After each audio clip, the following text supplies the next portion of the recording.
दोस्तों, गौतम बुद्ध ने कहा था कि जिस व्यक्ति ने यह समझ लिया कि क्या, कब, कहा और कितना बोलना है, तो उस व्यक्ति को सफल होने से कोई नहीं रोक सकता। ऐसे व्यक्ति की सफलता सुनिश्चित है। जिस तरह कमान से निकला हुआ तीर लौटकर कभी वापस नहीं आता, ठीक उसी तरह से मुंह से निकले शब्द कभी वापस नहीं आते। शब्द और भाषा हथियार है, और कमजोरी भी सही समय पर सही शब्दों के प्रयोग से इंसान परेशानियों से बच सकता है। मौन रहने के 6 ऐसे फायदे बताऊंगा जिन्हें जानने के बाद आप आज से ही नहीं बल्कि अभी से उतना ही बोलोगे जितनी आपको जरूरत होगी। पहला, मौन लोगों का ध्यान खींचती है। गौतम बुद्ध बताते हैं कि उन्होंने अपने हजारों आलोचना करने वालों को अपनी खामोशी से परास्त किया था।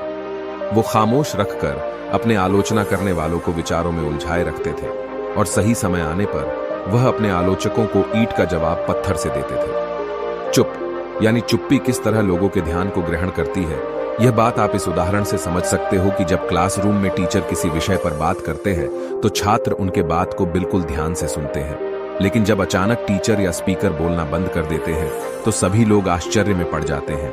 अरे क्या हो गया, सब चुपचाप क्यों हो गए? मैं जब स्कूल में था तब अक्सर ऐसा होता था, और आपके साथ भी ऐसा हुआ होगा।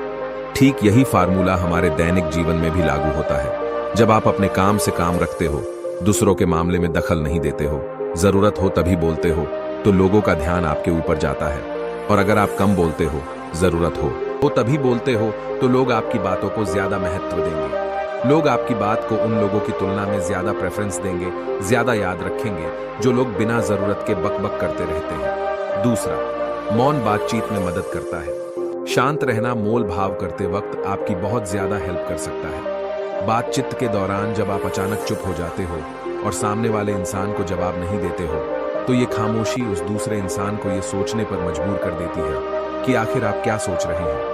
तो फिर इसी चीज का आपको फायदा उठाना है, सामने वाले को ये सोचने दे कि आप क्या सोच रहे हैं। मान लो आप कोई डील फाइनल कर रहे हो और सामने वाले पार्टी को जल्दी से हाँ या फिर न कहकर जवाब मत दो, कुछ सेकंड का पोज लो।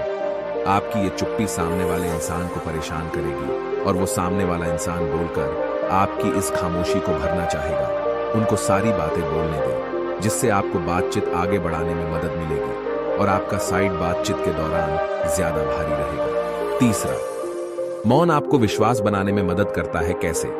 अगर आप एक मजबूत रिश्ता बनाना चाहते हो तो उससे पहले आपको विश्वास करना होगा, और विश्वास तभी बनेगा जब आप सामने वाले इंसान की बातों को ध्यान से सुनोगे, यानी बातचीत के दौरान बोलोगे कम और सुनोगे ज्यादा। ऐसा करने से दूसरे इंसान को लगेगा कि आप एक अच्छे इंसान हो, सामने वाले की बात को अच्छे से सुनते हो, किसी को भी नजरअंदाज नहीं करते हो, और तभी तो वो आपकी बातों को अच्छे से सुनेगा और विश्वास करेगा। आपने ऐसे कई सारे लोगों को देखा होगा जो कोई प्रश्न पूछने के बाद रुकते ही नहीं है, अपनी बक चालू रखते हैं, या फिर दूसरे को बोलने का मौका ही नहीं देते।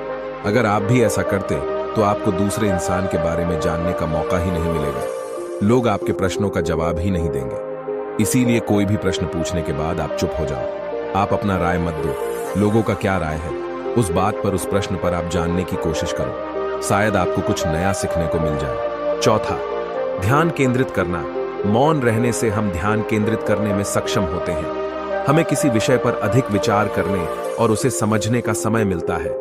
हम खुद को सुधारने का समय प्राप्त करते हैं। हम अपने कार्यों और व्यवहार में सुधार करने में सक्षम होते हैं। हम अपनी समस्याओं का समाधान करने का समय प्राप्त करते हैं। हम अपनी समस्याओं के समाधान के लिए सही विचारों को ध्यान में रखते हैं। मौन रहने से हम अपने अंदर के शांति और आत्मगुणों को जान सकते हैं, और फिर अपनी उपलब्धियों के साथ आगे बढ़ सकते हैं।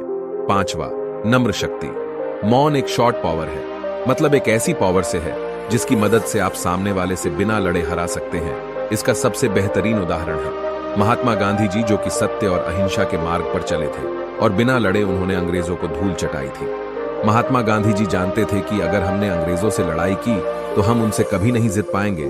उन्होंने शॉर्ट पावर का इस्तेमाल किया और अंग्रेजों को हराया। कई बार लड़ने से और झगड़ने से प्रॉब्लम सॉल्व नहीं होती, चुप रहने से और शांत हो जाने से प्रॉब्लम सॉल्व हो जाती है। छठवां, विचारशील मौन। द क्वाइट बुक के ऑथर सुसन केन अपनी बुक में बताते हैं कि थॉटफुल साइलेंस मौन कई सारी मुसीबतों से बचा सकती है। एक लड़का लैपटॉप खरीदने जा रहा था, तभी उसको रास्ते में वर्षों पुराना एक दोस्त मिलता है जो उसको बोलता है कि तुम जहां लैपटॉप खरीदने जा रहे हो उसी के पास में एक घर है, वहां ये सामान डिलीवर कर देना। वह अपने दोस्त को ना नहीं बोलता है और उसका सामान ले लेता है। लेकिन जहां सामान डिलीवर करना था वो घर उस दुकान से काफी दूर था। उसका बहुत सारा समय बर्बाद हुआ। उस सामान को डिलीवर करने में बाद में जब वह दुकान पर पहुंचा तो वह दुकान बंद हो चुका था। उसे अपने दोस्त के ऊपर बहुत ज्यादा गुस्सा आया। इसीलिए हमें हमेशा हाँ नहीं कहना चाहिए ना कहने, और साइलेंस के पावर को समझना चाहिए। तो दोस्तों, इन सब बातों से आप ये समझ चुके होंगे कि साइलेंस में बहुत ज्यादा पावर है। साइलेंस के पावर को कम नहीं समझना चाहिए। साइलेंस आपको बहुत सारी मुसीबतों से बचा सकती है। और अगर आप भी इन बताई गई बातों को अपने जीवन में उतारते हो और जहां जरूरत हो वही बोलते हो तो डेफिनेटली आपको बहुत ज्यादा फायदा होगा।